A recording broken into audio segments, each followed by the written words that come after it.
Okay, guys, I'm trying to get the stream back up. It's getting shut down.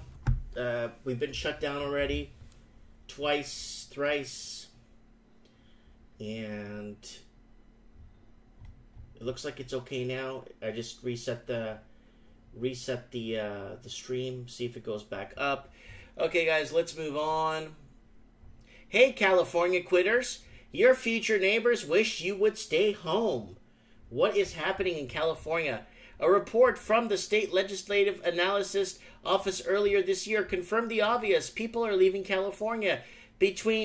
Holy crap, between 2007 and 2016, we lost 6 million residents to domestic migration. Holy, 6 million people left California.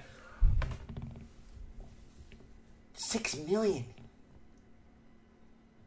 That's like a huge chunk of Canada's population.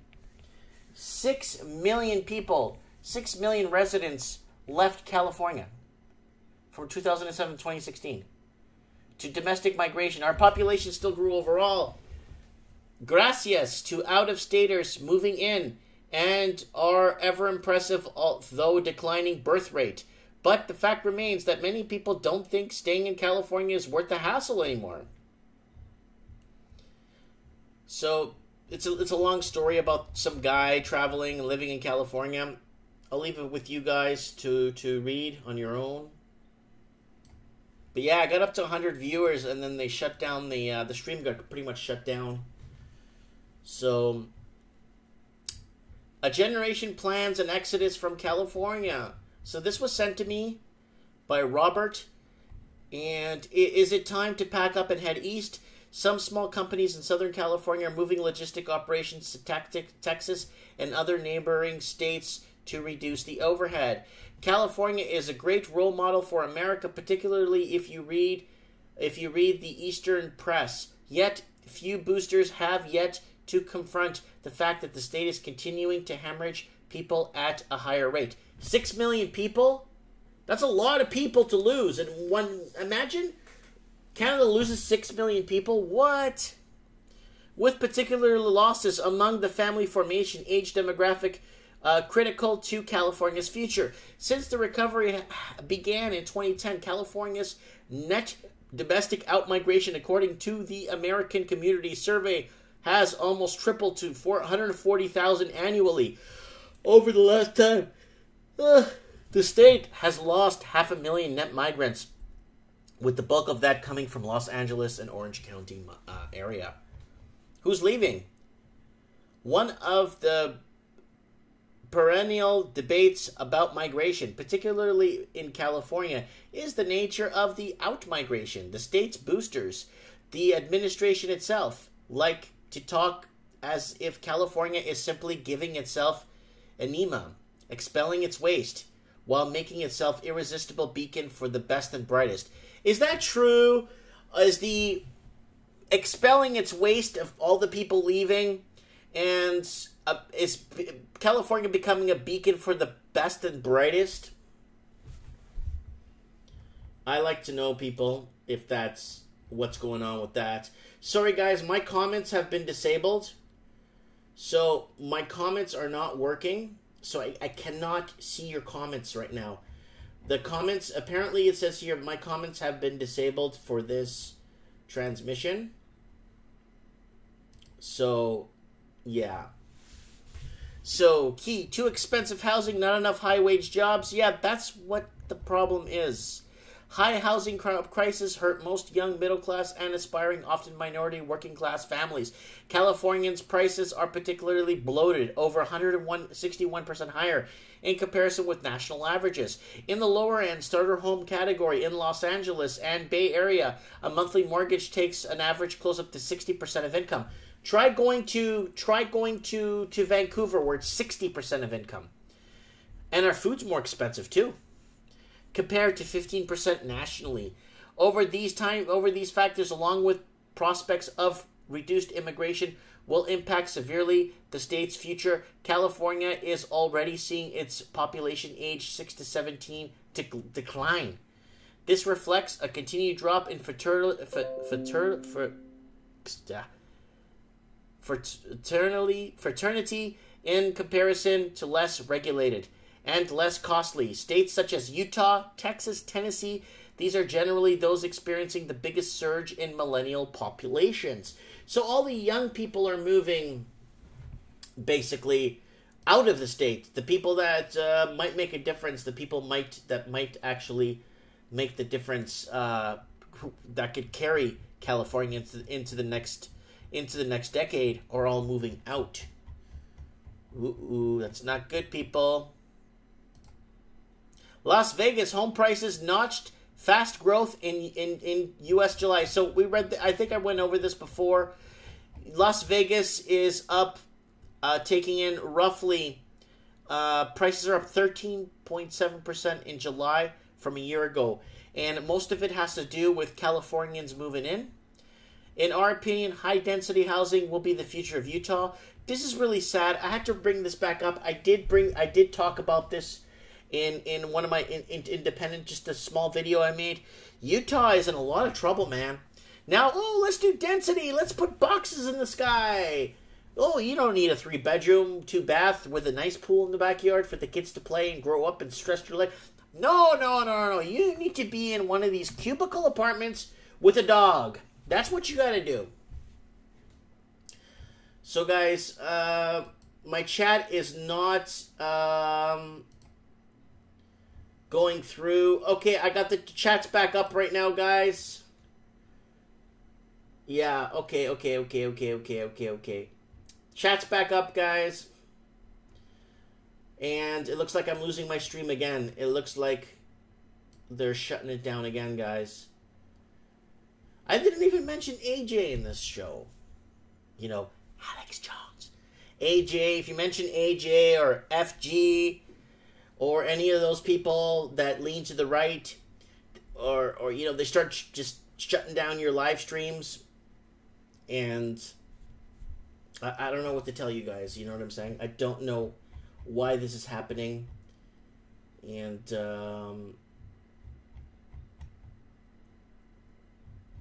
I don't know why this is happening. I don't know why this is happening. Anyway, so Utah experiencing huge housing issues. The quality of life drops. Housing costs among Utah's concern.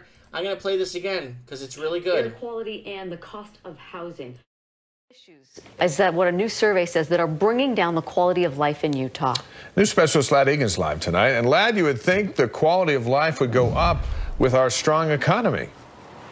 Yeah, and you know, Utah's economy, the envy of the nation, some say, but not everyone says that means that they perceive their quality of life as better. Utahns from all over the state said their top concerns are air and water quality, quality of public schools, the availability of green spaces, traffic and streetscapes, basically how beautiful things are. And this is the main concern, finding an affordable place to live. While people individually may feel pretty good about things, they're seeing that their community quality of life isn't maybe as good as it was 5 years ago. The Utah Foundation Community Quality of Life Index now stands at 70 points, down 3 points since 2013. It may not seem like a lot, but that is a statistically significant decrease. We can pretty comfortably say that quality of life has decreased over that period of time. Researchers say the top concern is that Utah's rapidly rising housing costs have made many Utahns feel like rents and ownership are no longer affordable. Jobs in the economy used to be at the bottom of the list. It has changed places with affordable housing. Affordable housing is now by far at the bottom of the list. We have jobs. Now we need places to live. Real estate agent Eric Gardner says home buyers and renters are struggling because of a shortage of housing. Builders can't keep up, and then you see all the new apartments being built around downtown. They're all pretty high-end luxury type stuff. Prices look to continue to rise, he says, as home buyers compete to get an offer accepted, sometimes against people moving into the state with more purchasing power. And I've had some clients that they get frustrated and they eventually quit looking. They just get discouraged. They're like, maybe now's not the time. It's an outcome of our success. Governor Gary Herbert says as the fastest growing state, it's expected that Utah will have these types of growth issues. We have more jobs, we have people. And so housing now is feeding that pinch, and the cost of housing is going up. Governor Herbert says the state is looking at ways to help keep housing affordable by working with local city governments and home builders to look at zoning and other solutions. Deanie, the only component of this community survey that went up is the availability of good jobs in Utah, but that's what they say is to blame for the lack of housing. So you can see it's hard to win here and have a problem-free Utah. Right, exactly. It's a cyclical process. Hopefully they can find some solutions, though, as they're looking at that affordability problem. Thank you, Lad. Dave? So I kind of wanted to throw that out there. I did put this up the other day, but it's very important that people know the average house in Utah is in around $340,000 right now, and it's in unaffordable levels right now. So let's watch this. So density is the key to solving housing. Density is garbage. That's how you get sick. Let's go back. This is a very important one, because if you see the pattern Utah is going through, it's the same pattern that Vancouver went through 10 years ago till where it's at now. Toronto in the last 2-3 years. Sydney for the last 4 years. New Zealand for the last 8-9 years. LA for the last 15 years. You start seeing these trends. Now Utah, Nevada, everything is in the median house price range of $270,000, $240,000 to $300,000 right now. And the whole West Coast is completely bought out. The whole West Coast, right from Vancouver all the way to the border of Mexico, in San Diego border. Oh, there's Area 51 in the comments, guys. Don't forget to subscribe to his channel. Area 51 is a good friend of mine, good personal friend. Yeah, very good friend of mine. Check him out. He's got a lot of good stuff on his channel, hobbies and all kinds of stuff. Some of the crafts he did with that model he found was awesome. So density is solving. So Utah's going through the same problem that all these other states have gone through. So related, of course, to that growth. So let's play this from the beginning. I don't believe in density. Growing pains. Housing density has been a contentious topic related, of course, to that growth. Yeah, definitely. Experts say we need more densely populated areas, but many communities are fighting it. News 4 Utah's Glenn Beebe is here in studio to break down this complicated topic. Definitely complicated for many. The word density in a community brings up a vision of a 200-unit apartment complex going right next door and straining local infrastructure. In reality, it means a diverse number of options for housing that, if done right, can solve many other problems that we're facing. Some communities say that their areas just aren't equipped to handle what's being proposed. Unless we directly affect this problem, housing and infrastructure and growth, then we won't have the ability to continue to have the quality of life. Experts say the research is clear. We have to take major steps to fix our housing crisis. We have a gap right now of household units and household formations, and it's causing prices to skyrocket. That gap in Utah is around 54,000 housing units. A recent study by the Salt Lake Chamber found density is key to solving the problem, but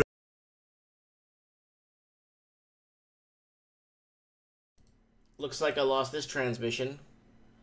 Yeah, I things are not working right here for me tonight, guys. I don't know why. But this is a really good one, because this is what happened. So in Vancouver, for example, everything got so expensive really fast, everyone started buying out, where Utah's problem, Nevada's problem, and Arizona's problem is intermigration from Californians.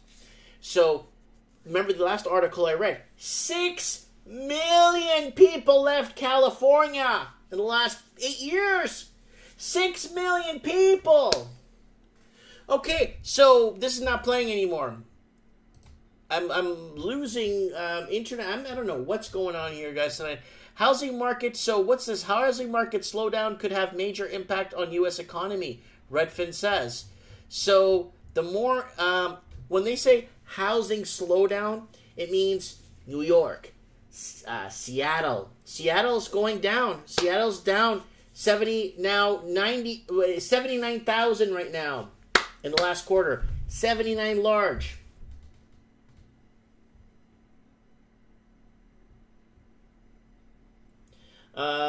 Peter Ortiz, Otzinger in the comments is saying, Mike, you thought of doing a quick spiel on fractional reserve banking, money, fiat currency created out of thin air, and how there is never enough money to ever pay off the principal of the interest. Yeah, we should do something like that. Maybe I'll have you on my show. We could talk about the whole fractional reserve system. We could talk about how banks aren't lending on deposits anymore. We could talk, there's lots we could talk about that. There's tons of that we could talk about. How they're creating debt out of nothing, and basically if you were to remove all the debt in the world, there would be no money type of thing. There's a lot of things, there's lots of cool things that people don't know about the whole banking system. So California says yes to Prop 1 Housing California. This has been in the works for a long time. Proposition 1, like Santa Rosa's measure, is one of the serious steps needed to ease Californians' housing crunch. Proposition 1, $4 billion bond. Okay, so here's the problem, guys. They're trying to build 180,000 new units in California right now to help ease this housing crisis.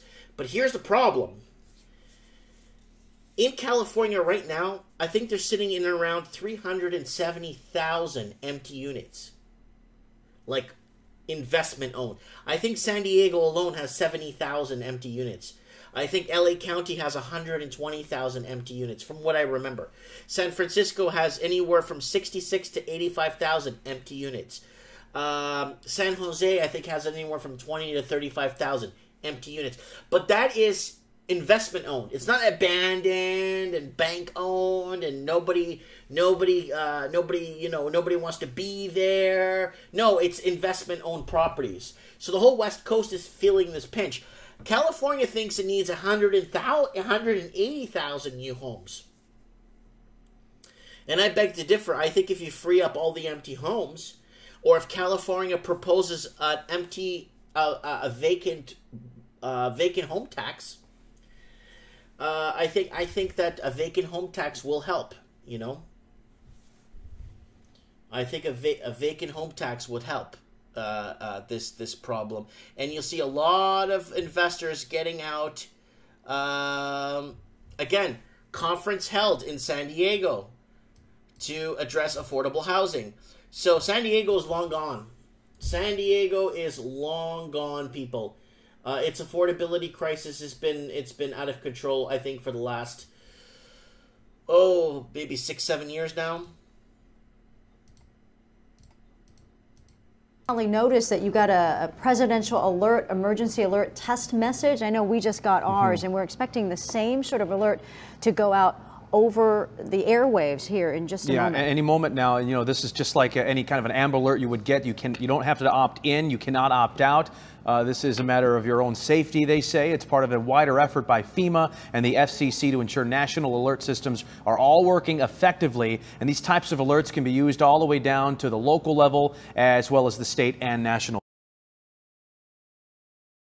Breaking Point. That's the title of a conference going on right now in San Diego, dedicated to finding solutions. 10 News anchor Jim Patton is at the Marriott Hotel downtown, where affordable housing and the homeless problem were the big topics.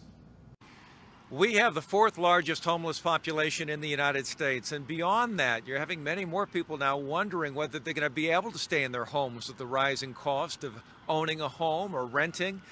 The answer? Build more affordable housing. And this conference dedicated to getting that done. To build affordable housing frequently takes a mix of public and private partnership. It takes federal dollars, it takes state dollars, and that can be a complicated process. And Kwafi Reed works on the financing end of affordable housing. He's one of several speakers here at this 27th annual Affordable Housing and Community Development Conference hosted by the San Diego Housing Federation. The goal, to build a pipeline of professionals and civic leaders who understand how the industry works, from financing to building options like mixed-use developments, tiny homes, even shipping container homes. I know that the financiers, the other developers, other people who have done this successfully are here. And so my main goal in being here is to try to see how they've done it and then see if I can replicate that as well. So about 100 people attended today for these learning sessions on how affordable housing works. Tomorrow, the conference is going to ramp up. More than 500 people will be here, and it will take on much more of a rally feel for affordable housing. Reporting downtown, Jim Patton, 10 News. From the Scripps Studio. That's in San Diego. Affordability issues there have been, it's been 7 years, long gone. See, Utah, those states there, Nevada, it's still median price range for a house is in from $260 to $340. It's still, if it could freeze at that price, I think it could be okay. But I don't think it's going to freeze. I think it's going to keep going up. Sydney auction market records worst start to spring in a decade. Woo! What is happening? Let me see if I can find someone from Australia to come on the show. See if anybody from Australia is available here. Man, I'm really sad that I couldn't get Rex Cohan on the show. I really want to know if his house sold yet. I'll keep you guys on the pulse on that and let me know. I'll let you guys know. Let me go back here. Where was I? Oh, Christ. Too bad this... I don't know if it's the internet or...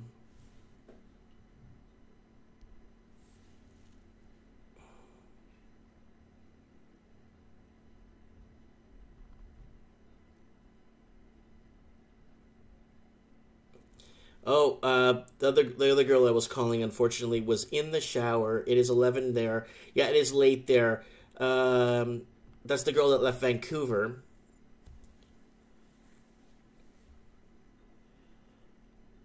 Alright, so... Whoa. It's Buddy in Mexico. I gotta call this guy in Mexico. It's Buddy in Mexico.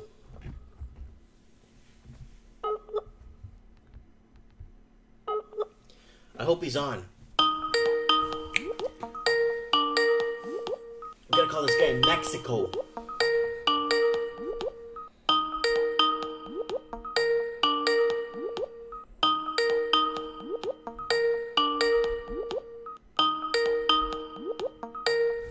Damn. He ain't picking up. He moved to Mexico. I think he left Australia and... He left Australia to move to Mexico because it was more affordable. And I'd like to know what's going on because it's very important.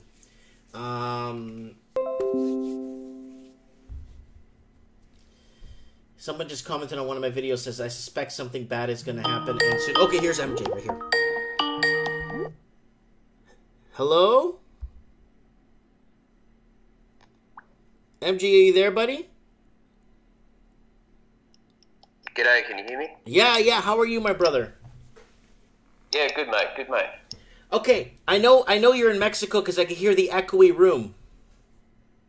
Yeah. I noticed when I lived in Mexico for 2 years, I lived in a really nice poshy house, and every room for some bizarre reason was super echoey. I don't know why. Yeah, well, like all the houses and buildings over here, they're all like steel reinforced concrete. Yeah, poured concrete. Yeah. Yeah, and everything's tiled. I've got these massive tiled rooms, so everything's really echoey. Yeah. Yeah, that's one thing. One thing I noticed when I lived in Mexico was so echoey. Okay, yeah. So tell us your story. You went to Mexico. You left Australia, right? Am I correct? Yeah, that's right. Yeah, I left Sydney about 7 or 8 months ago now. Oh my God! Tell us how you left. Why did you leave? Just the cost of living. It was just getting crazy. I'd got a raise at work, so I was getting more money, but the rent was going up faster than my pay was going up. And just food was getting more expensive. It wasn't that big of a deal, but I wasn't seeing any future. The house prices kept going further up. And obviously, as soon as I left, the house prices have gone down. Yeah, so I just decided, there was a friend of mine that did the same thing. So yeah, I got the hell out of Australia and moved to Mexico, and so far so good. I'm I'm in a place now where I was paying in Australia. I was paying $500 Australian a week for a 2-bedroom little shitty apartment in the inner west of Sydney. And now I'm living in Acapulco, Mexico, with the ocean views on the side of a hill here, in a 3-bedroom apartment, 2 bathrooms, awesome view, and a balcony overlooking the Acapulco Bay. So yeah, it's much better, and I'm only paying $140 Australian a week here. Yeah. Instead of $500 in Australia. Yeah, when I lived in Mexico, I lived 2-hour drive away from Acapulco. Yeah. And because you're in Acapulco, if you're in Acapulco, I really strongly recommend to take a drive up one of the main highways there to Taxco, to the city called Taxco, Taxco. Taxco. Yeah, please go there. I have some friends there. If you decide you want to go there, I'll actually hook you up with some really good friends I have there. A really good couple of families that I know there have a couple of kids, but they're awesome people. You'll love them. If you decide to go to Taxco, just let me know, and I'll arrange you to meet up with a couple of people, quite a few people I know down there. I wanted to ask you. So, how are things in Mexico? Are you having fun, bud? Yeah, so far so good. The weather's great. I haven't had winter. I missed out on winter because I left Australia just before winter started. So I've just been in this endless summer for about a year now. So yeah, so far so good. The language barrier is a little bit of a challenge. I didn't brush up on my Spanish before I came here, so I'm a little bit rusty when it comes to the Espanol. But you learn something new every day, every time you go out. So that becomes easier. A lot of people, before I came, everyone was saying to me how dangerous it was, and it's like the murder capital of the world, and this and that. And I haven't had any dramas whatsoever. You see the military driving around everywhere. So like if something did happen, they'd be there within seconds, you know what I mean, of anything happening. But yeah, other than that, it's a really cruisy lifestyle. Everybody's really friendly. Everyone just does their own thing. So yeah, and that's what I've been preaching on my channel for years: the friendliness, the socialness. Yeah. Don't you just love it? It's great, and that's the thing. That's another thing with the media. They're always telling you how terrible the world is, and don't go overseas because this is the best. Our first world countries are the best in the world, but I think I know why they're doing it. They don't want people to realize how good it is in these countries. You know what I mean? You just got to give it a go. Get out there and give it a shot. And if you don't mind me asking, what are you doing for work? Are you working, or are you just living off savings slowly? Well, at the moment, yeah, I've got a few investments online that pay me some dividends. But yeah, I'm not working at all. I've just been living off savings, but it hasn't really been much of a dent in the savings. No, of course not. No, it's been fairly cheap here, but I am working on things. To some more income streams online, but so far so good. Yeah. Yeah. You don't live too far. Where you're at, you are about an hour from the capital of that state, and you're in the state of Guerrero, okay? Guerrero, yes, that's right. Guerrero. And an hour away is the capital, and it's called Chilpancingo. And yeah, right. I haven't heard of that one, no. But I'll look up Taxco as well. Yeah, Taxco, yeah. Chilpancingo is about an hour away. That's where my lawyer lives, by the way, in Mexico. I have a lawyer in Mexico, too, and I have one in the States and one in Canada if I need one. But my lawyer lives in Chilpancingo, and that was an up-and-coming town when I was there, when I was visiting. It was a really up-and-coming town, so that might be... But you speak English, so maybe living in Acapulco might be a godsend because you could work more in the tourist area, right? Yeah, well, I thought there was going to be lots of Western tourists over here but I have only seen maybe one other sort of Caucasian person over here. It's just been mostly Mexicans, and on the weekends you have busloads of people from Mexico City. Yeah. They come in on the weekends and just fill up the bars and the restaurants on the main drag, and then during the week it's just absolutely dead. But on the weekends it just turns into a completely different it turns into a party town on the weekends. Oh yeah, yeah. But apparently all the Western tourists come down, like all the Canadians and Americans come down in Christmas. Apparently, that's the big time for them. Like the weather gets pretty cold. So yeah. What was the biggest thing that just had you fed up of Australia that just pushed you to that next level where you said, screw it, I'm going to Mexico? Yeah, well, there was I had a bit of a distaste for after looking into how the central banks and the Reserve Bank of Australia conduct themselves, and how the Australian government are facilitating all this reckless behaviour and lending, and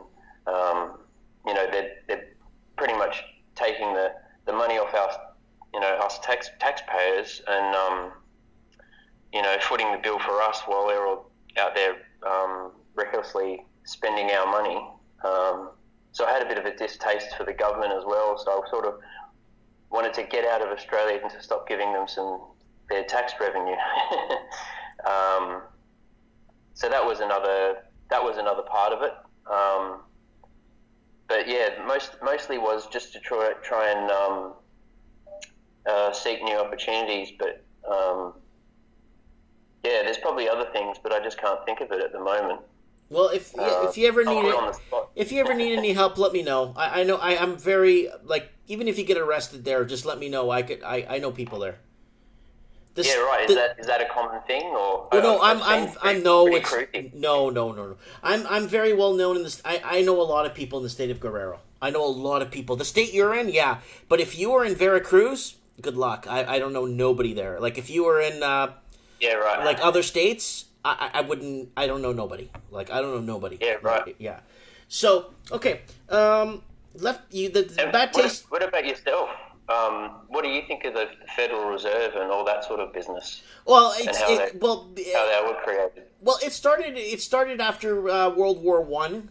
Basically. Well, when I was looking that up, actually, it was just started like a year before World War One, and it's sort of like almost convenient that it did, because they were able to finance the government into going into World War One. Mm-hmm. So I thought that was kind of interesting. But yeah, sorry, go ahead. It's okay. President Woodrow Wilson was one of the biggest presidents of the United States that sold this country out. Yeah, absolutely. Yeah, and what he did was he signed in. Was it the income tax? Was it income tax he signed in, and the Federal Reserve? I can't remember, but all I remember was that it was like 1913 or 1914 or something that the Federal Reserve started up, and then all of a sudden they're into a war, and they just suddenly had all this money that they could use to send all these troops over and pay for it all. Mm-hmm. So they thought it was fairly convenient at the time anyway. It's a banking machine. It's a fractional reserve. It's all lies. Banks aren't lending on deposits. It's a nightmare. I know what's happening with the banking. It's an absolute Ponzi nightmare scheme. And they've had us under the thumb ever since it started. They've just been racking up that debt and getting, regular taxpayers under their thumb. It's just insane. Well, why do you think they want to destabilize countries like Mexico, and why do you think they wanted to destabilize countries like Brazil? Because it's a little bit different with the banking systems there, and those countries don't want to be part of the whole English-speaking world Ponzi scheme. The Anglo-English American Empire. Absolutely, yeah. I had a friend. I had a friend named Patrick, and he was living here in Vancouver, and he told me he wasn't happy living here. He lived in Australia. He was an Australian. He just didn't like living in Canada. He doesn't know what he's doing wrong. And I said, Patrick, you're not doing anything wrong, buddy. You have to denounce. Where was he from? Sorry. What's that? Where was he from? Sorry. Australia. He was from. I think he was from. He was from Brisbane. Okay, cool. Yep. And he was living here in Vancouver, and I spoke to him quite a bit, actually. He's even my friend on Facebook. And he told me that he just wasn't happy. And, you know, he moved to Vancouver, and just things got worse. And I said, Patrick, it's not because you. It's the whole English Anglo Empire, the whole way you were taught. If you denounce it, and move to Brazil and learn Portuguese, I promise you your life will change. So he actually took me up on it and took a vacation to Rio de Janeiro, and then he went back again with a few job interviews because he's a mining features expert for some mining conglomerate. So he went down there, and yeah, they got him a tutor for Portuguese. They offered him a job, and now he's married to a Brazilian woman, and he says he never speaks English anymore. Wow. He completely... And he's happy? He is so happy. I saw on Facebook he's got like 4 kids now. Oh, great. Yeah, and he's a beautiful bombshell wife, and he's living such a sympathetic life. And he said, Mike, it was, and he told me this like a year ago. Mike, it was the whole English Anglo-American empire, what we were taught. Do you remember that video I did? Exactly. Do you remember that video I did about we are speaking to each other in English because we are telling each other something, but when you speak in Spanish or Portuguese, you are feeling something? No, I missed that one. I've only just sort of cottoned onto your channel over the past couple of days. Oh, okay. But do you notice how when people speak Spanish, you actually feel something as opposed to tell something? Yeah, I really like the sound of it. To be honest, it's I really should start learning more of it. I'm a bit hopeless. I need to stop being so lazy. Somebody in the comment section has a question. How old are you, if you don't mind us asking? I'm 32. You're 32. Okay. So I'm still sort of young to be able to take some risks and go overseas and try and start a new life and stuff. So I'm not too old yet to be, cotton down. I didn't have a wife or anything holding me down, so I've just sort of gone off on my own. Good for you. Good for you. So, okay. And how are you enjoying the nightlife in Acapulco? It's amazing. Don't you like it how you walk outside? You're right on the strip. Yeah. Well, at the moment where I'm at, I'm way up the side of this hill, which is great because I've got a great view of the Acapulco Bay. The bay, yeah. Okay, you're in upper. You're in upper Acapulco. Yeah, well, I'm not too far from the beach. It's only like a 10-minute walk, but I'm just like right on the side of this hill, so I'm not right on the strip. But when I first moved here, I was at a hotel which was right on the strip, and the nightlife is just it's something else. Nothing like Australia. Everyone's a lot more free here, if you could say. Like, there's not so many rules and regulations, and you know what I mean. Like, there's not people, writing you fines every 5 seconds. You know what I mean? Everyone seems to be a lot more free and a lot more relaxed, and I really like it. So what did your family and friends think when you said I'm going to Mexico? They were pretty surprised too, because I'd never been overseas before, so they were completely taken by surprise. They were just completely shocked, and I just did it anyway. I only told them about 2 months before I left as well. Good. You took a little bit of initiative, because I've been talking about all these places to try and move to for the last couple of years on my show. I did spend 2 years in Mexico, in the same state you are in Guerrero. And okay, what part? Oh, in Taxco. Taxco? Yeah, Taxco. Yeah, it's a really beautiful mining town. It's a And what's the population of Taxco? I don't remember, like 9. I don't know. Here, let me look it up. Here, people, I'm gonna look up Taxco for you guys so you guys can see what it looks like. Images. Yeah, because apparently Acapulco is about 1 million. Yeah, Taxco city. Taxco city in Mexico. Okay, it's not selling. It's not giving me population here. Taxco, Wikipedia. It's a smaller town. Yeah. Yeah, but it's colonial, dude. It looks amazing. Yeah, right. So it's about 135 kilometers from Iguala. I've been to Iguala too. Chimpanzingo is the capital, 170 kilometers from where you are. Roughly. Yeah. And Tasco's on the coast, yeah? No, it's inside the state. It's inland, is it? Yeah, it's really close to Cuernavaca, the next state over. Oh, okay, right. Yeah. So Tasco is north of Acapulco. Is that right? Northwest of Acapulco. Yeah, right. Yeah. So it's a beautiful. Yeah, no, I'll Google it after this. Yeah, it's a beautiful place. I just can't. If anyone in the comments could find me, I went to Wikipedia. I can't find. Get lost. Do yourself a favor. If you do go to Tasco and spend a weekend there, please get lost in those windy little maze-like streets, cobblestone streets. Yeah. You'll love it, dude. Oh, is it one of those type of towns? Yes. Oh, that's really cool. Oh, yeah, I love that stuff. Yeah. Oh, you'll love it, dude. Believe me. Yeah. Yeah, no, the architecture here is really cool, and all the pebbles and all the artwork. It's great. Yeah. You know what I liked about Mexico is people actually put in the effort. Yes, absolutely. I totally agree. Like, there's some of the stonework that out in the car park behind me in the complex. Mm-hmm. It would have taken them, months just to do this small little section, but there's so much attention to detail. It's just, they really go above and beyond just for the simple things. Yeah. So, and do you liking the mariachi music from time to time? I don't even know what that is. Mariachi music? Mariachi? No, I don't know what that is. Well, it's the official music of Mexico. Oh, there you go. Do you ever see mariachi people walking on the streets with these black suits and little balls hanging from their sombreros? Oh, yes, that sort of, yes, I know what you're talking about. No, I haven't. No, everyone sort of seems very non-stereotypical where I've seen them. Okay. Yeah, you got it. Yeah, but I'll probably bump into something like that. Yeah, you got to check those things out. And how long did you live in Tasco for? Oh, I was there for like about couple of months, 5-6 months. Then I lived a little bit outside of Tasco in a town called El Calend. Oh my God, it's where Juan Sebastian lived, the very famous Mexican singer. I lived like maybe a 5-minute walk from his house. He's a very famous singer. He's like Elvis Presley, basically.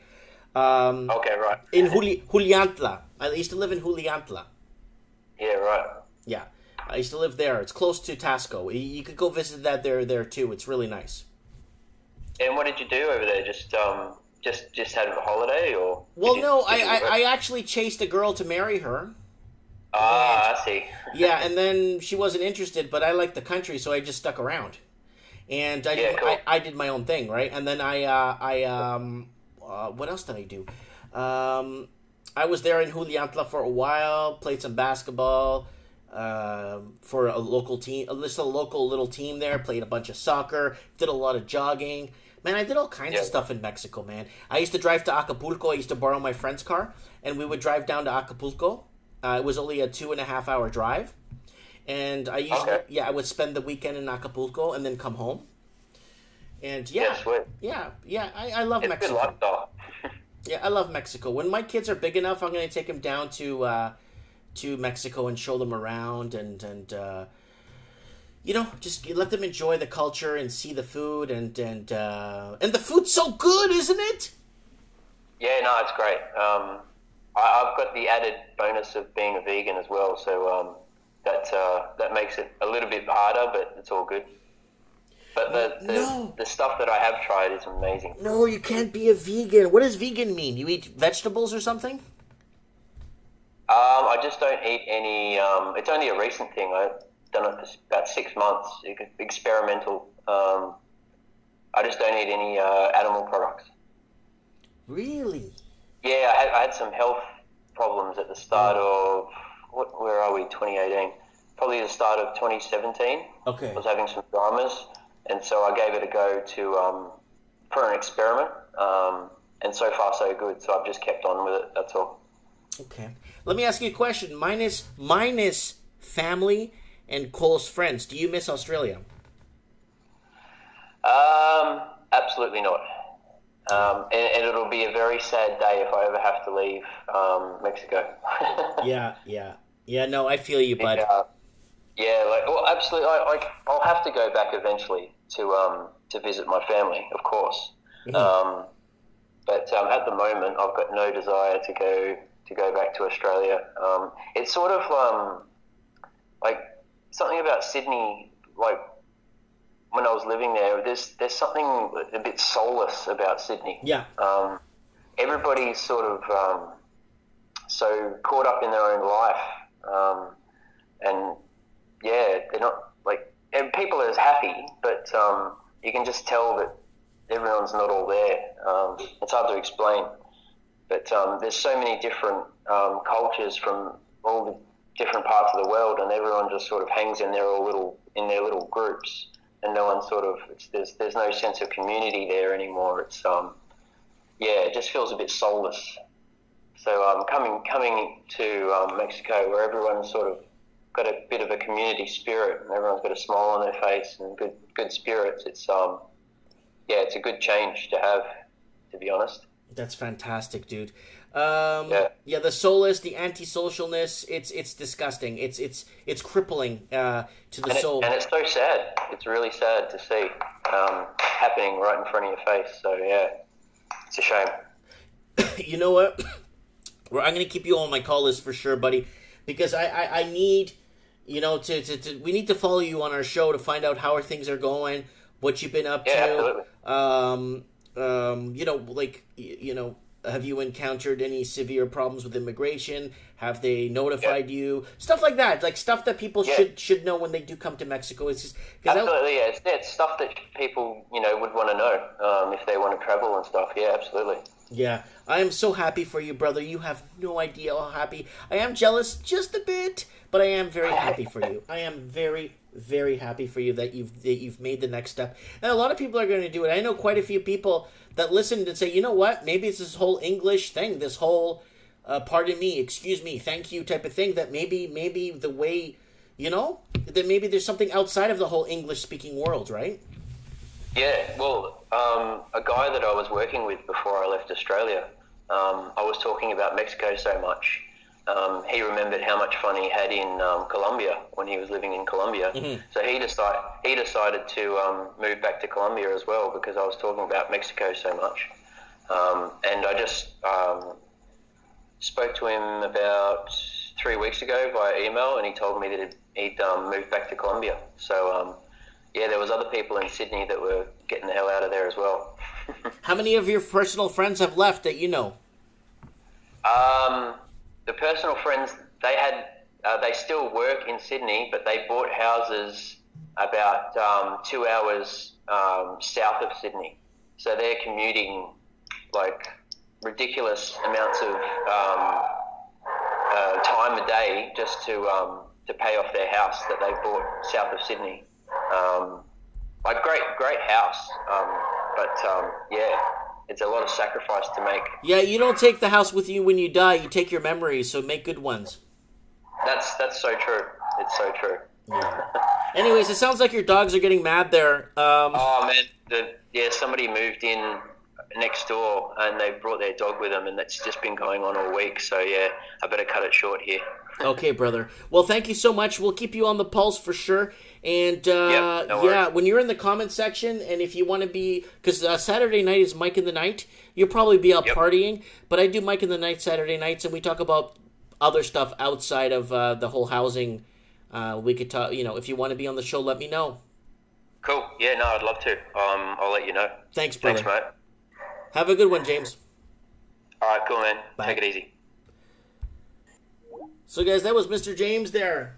Left Sydney, Australia to move to Mexico.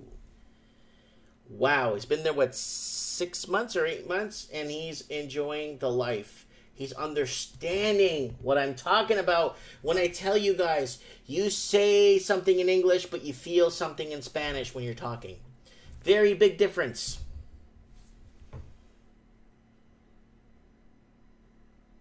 Wow, the comments are going nuts here.